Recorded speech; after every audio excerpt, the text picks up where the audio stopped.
আপনারা তো দেখেছেন গতকাল একটা চন্দ্রঘোড়া মারা হয়েছে, আর আজকেও বরের ছুটি আছে, ওই জন্যই একটু বিষ থাইমেট যেটা ওর একটা ছোট্ট প্যাকেট কিনে নিয়ে এসছে, চারিদিকে একটুখানি দিয়ে দিচ্ছে। ভীষণ কালকের পর থেকে নয়, ভীষণ ভয় ধরে গেছে মনের ভেতরে। মানে যাই কাজ করতে যাই মানে আগে দেখে শুনে তারপরে করছি, এরকম একটা ভীষণ ভয় লেগে গেছে। ওই জন্য সব জায়গায় পিছন থেকে শুরু করে সব জায়গায় এই বিষটা থাইমেট। তা যে এত সুন্দর রোদ হয়েছে, হেনা তো করেছি দেখতেই পাচ্ছেন। মনে হচ্ছে সামনেটা একটুখানি ঝাঁট দিয়ে একটু নাতা দিই গোবর দিয়ে, কিন্তু গোবরটা এত বেলায় পাবো কোথায়? আর এই মাথা নিয়ে আনতে যাওয়া মুশকিল। আছে একটা দূরে একজনের বাড়িতে, কিন্তু এই যে মাথায় হেনা করেছি এটা নিয়ে আনতে যাওয়া খুব মুশকিল। তা শুধুই একটু ঝাঁট দিয়ে দিয়েছি। আমার বর থাইমেট হাত করার পরে হাত ধুয়ে এখানে অনেকটা জল ফেলে দিয়েছে। একই জল শুকনো হতে চায়নি, সাতলা হয়ে গেছে একদম সবুজ হয়ে। তো একটুখানি ঝাঁট দিয়ে পরিষ্কার করছি। আর আজকে তো ঐশীর জন্মদিন, ওদের বাড়ির নিমন্ত্রণ আপনারা জানেন, সেই জন্য সকালবেলা উঠেই আগে মাথায় হেনা করে নিয়েছি। রোদ দেখে আর থাকতে পারিনি। আর আগের দিনের যখন এটা গোলা ছিল,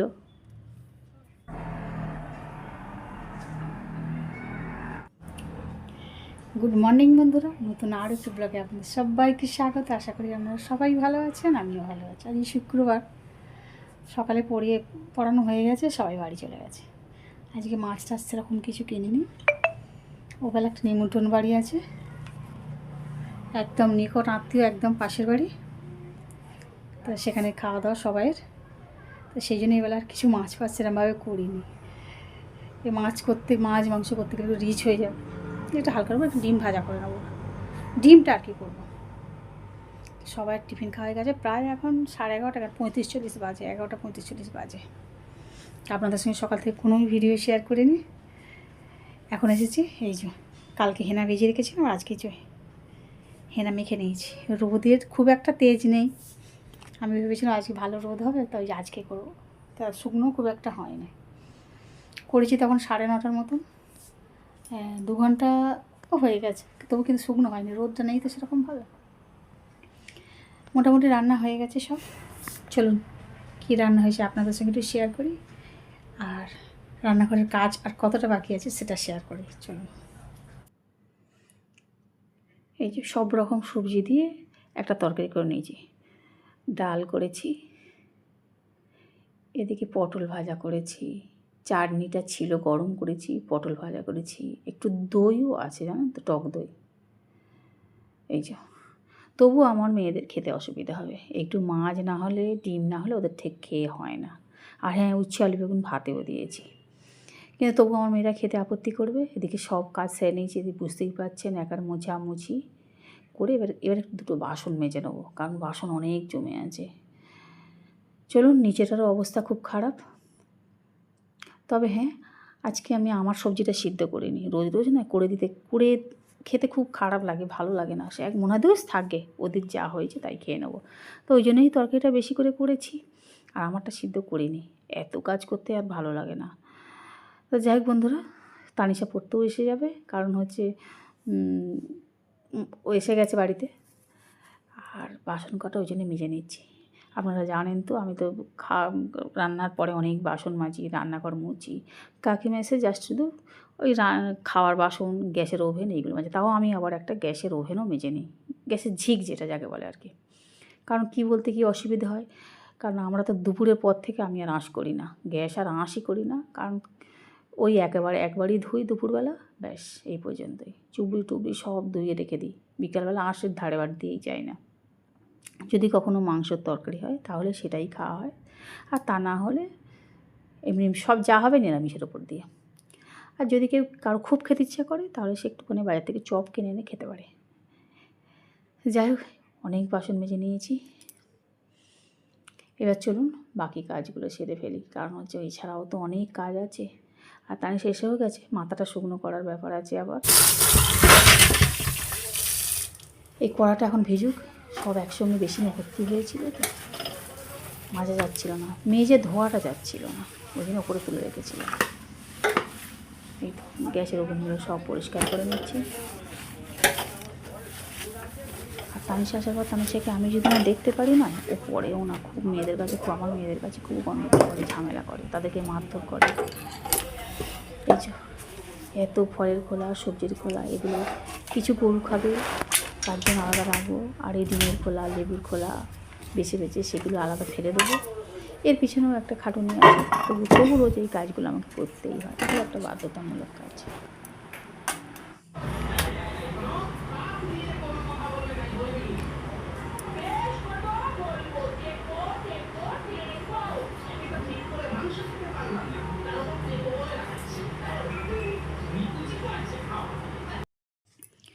মেয়ে অর্ডার দিয়ে গেল, মা আমি স্নান করতে যাচ্ছি, তুমি আমার বিছানার চাদর বালিশের ওয়ারগুলো চেঞ্জ করে দাও।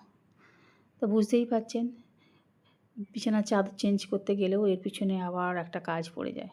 বিছানার চাদর বালিশের ওয়ার সব চেঞ্জ করতে গিয়ে ছোটো মেয়ের বালিশটা একদম ফেটে ওয়ারের ভেতরগুলো ভর্তি হয়ে আছে। বড় মেয়ের বালিশটাও ঠিক সেমই হয়েছে, তবে একটু কম আর বেশি হয়েছে।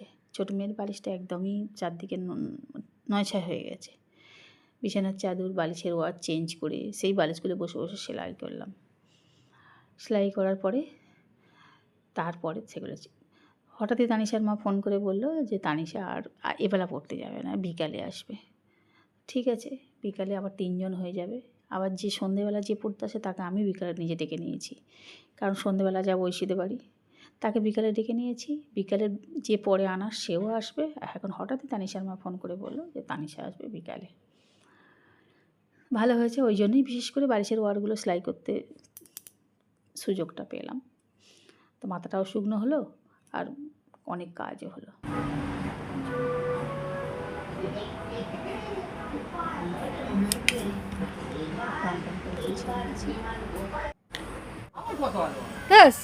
দেখা যাচ্ছে না ভালো করে, এইখানটা চলে এসেছে। হ্যাঁ, ভিতরে অনুষ্ঠানই তো হয়, বাইরে হয়। গেটটা দেখাতে হবে না? চলো চলো, ভালো সব আছে, এবার আছে, যাও। সাক্ষী রাখতে হবে তো, সাক্ষী রাখতে হবে তো। এই হচ্ছে আমাদের বার্থডে, দেখে আপনি এসে চিনতে পারছেন, অভিৎসা চক্রবর্তী। ভেরি গুড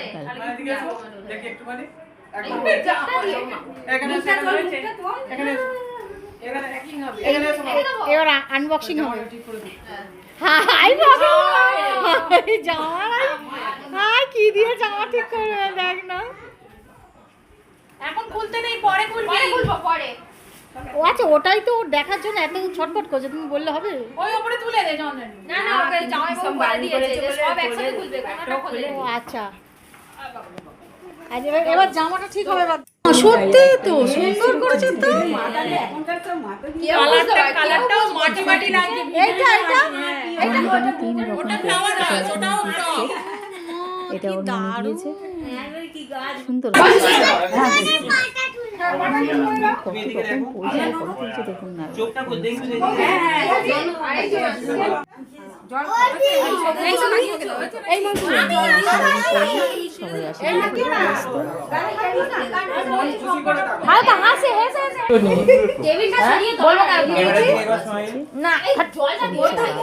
আছে।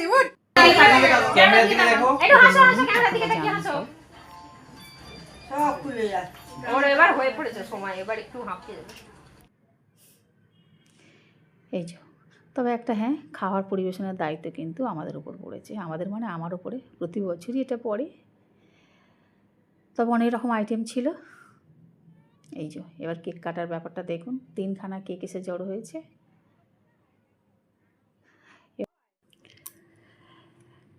এখনও অনেক বাচ্চা আসেনি, তাদের জন্যও কিছুটা ওয়েট করা হচ্ছে।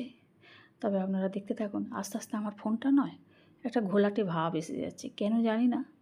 যতটা সম্ভব মনে হচ্ছে এসির জন্যে, কিন্তু আরও তো সবাইয়ের ফোন আছে, কেন যে আমার ফোনটাই এরকম হচ্ছে সেটাই বুঝতে পারছি না। যাই হোক বন্ধুরা, আপনারা দেখতে থাকুন, এনজয় করতে থাকুন, সঙ্গে থাকুন, অবশ্যই ভালো লাগবে।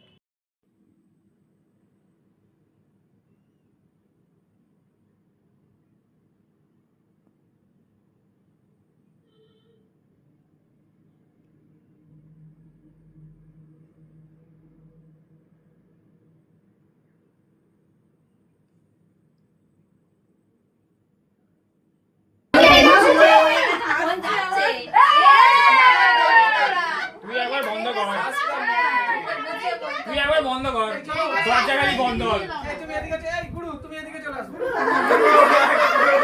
ঠিক আছে তুমি দাঁড়াও, ঠিক আছে আমি বলছি তুই কে কে করবি না, আমি তোকে খাইয়ে দেবো। দাঁড়াও বলছে, দাঁড়াও। ছুটি দিদি আমাকে দাদা এখানটা ছুটি দিদি আমাকে খাইয়ে দেবে। তুমি ধরে আচ্ছা ঠিক আছে দাঁড়াও। দাঁড়াও আচ্ছা ঠিক আছে। এই, গেট খালি বন্ধ কর, তুই কেকের ওপর চালা, গেট খালি বন্ধ কর। সবাই মিলে এদিকে দেখো।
কেক কাটা, কেক খাওয়া সব শেষ। যে কজন ছিল মোটামুটি বসিয়ে দিয়েছি। আমরা পরিবেশন করছি, রাজা আছে, আমি আছি, সুদীপ আছে, তিনজনে মোটামুটি নিয়েছি দায়িত্ব। কতটা কী করতে পারবো জানি না। আর এখানে দেখুন না, মামা এটা হচ্ছে, এটা মামা, এটা আমার ছোটো মেয়ে, আর ওটা হচ্ছে মণি, আপনারা তো সবাই দেখেছেন। কোন সকালে সেই হালাইকরগুলো এসছে, এখনও কিন্তু ওদের ছুটি নেই। কারণ কিছু কিছু জিনিস আছে সেগুলো গরম গরম না দিলে হয় না, যেমন ফিশ ফ্রাই, নান, এগুলো নয় গরম গরম না দিলে হয় না। আমরা ব্যাচ বসাবার পরই তবে ওনারা কিন্তু এগুলো কিছুটা ভেজে রেখেছিলো, তারপর কিছুটা ভাজতে শুরু করেছে। যাই বন্ধুরা, ভিডিওটা এখানেই শেষ করছি। যদি আপনাদের ভালো লাগে প্লিজ একটা লাইক, কেমন শেয়ার করছেন। দেখা হচ্ছে পরের ভিডিওতে। ততক্ষণ আমার সুস্থ থাকবেন, ভালো থাকবেন। আজকে বন্ধু টাটা, গুড নাইট।